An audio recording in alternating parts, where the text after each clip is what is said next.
हमारी आने वाली पीढ़ियां कमजोर पैदा ना हो, इसलिए भी हमें गांव-गांव किसानों को समझाना होगा कि यूरिया का उपयोग कम करें। यूरिया के कारण बहुत बड़े संकट आ रहे हैं। यूरिया से हमारी मिट्टी, हमारे जल, उस पर बहुत विपरीत असर होता है। और इसलिए पल्लवी जी, आप जैसे प्रधान गांव वालों को समझाए कि भाई अब गांव में पहले अगर 10 थैली आता था यूरिया तो अब 5 थैली आएगा, पहले 100 थैली आता था तो 50 थैली आएगा, हम आधा कर देंगे।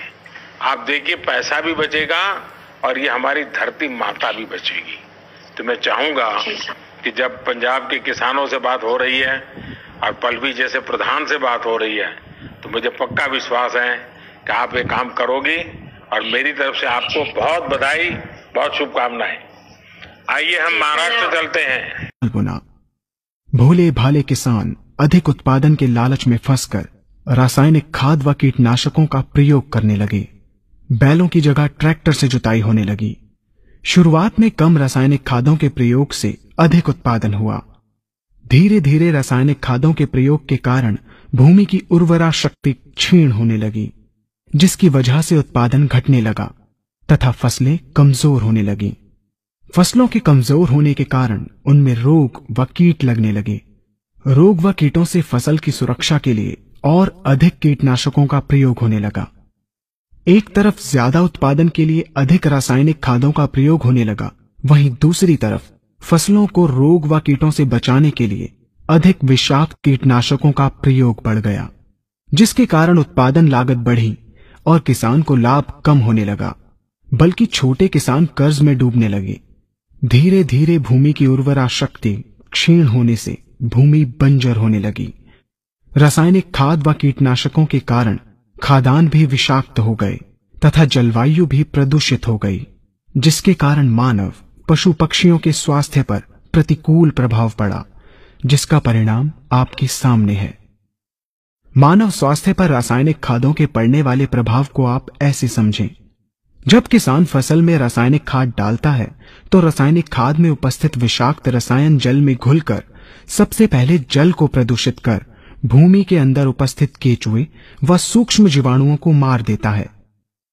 ये बात सभी किसान अच्छी तरह से जानते हैं कि केचुए व अन्य सूक्ष्म जीवाणु भूमि की उर्वरा शक्ति को बढ़ाने के लिए अति आवश्यक होते हैं।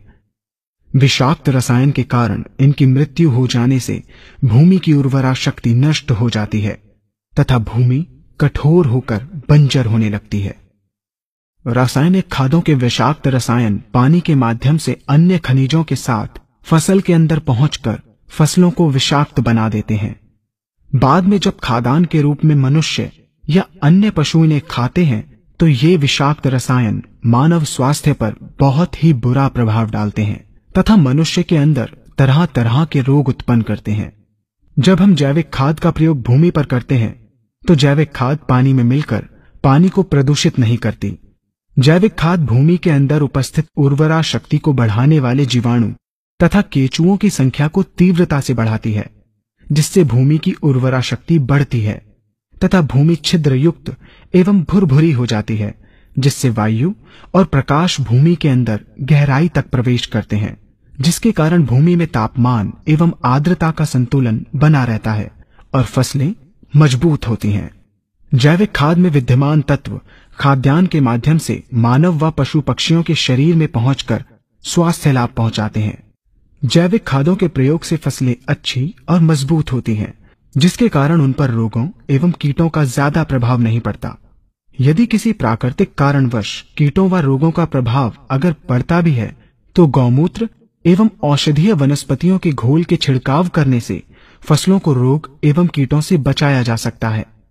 गौमूत्र एवं अन्य प्राकृतिक औषधियों के मिश्रण के छिड़काव से फसलों का कम लागत में बचाव हो जाता है तथा वातावरण पर भी कोई दुष्प्रभाव नहीं पड़ता। यहाँ हम आपको तालिकाबद्ध तरीके से दोनों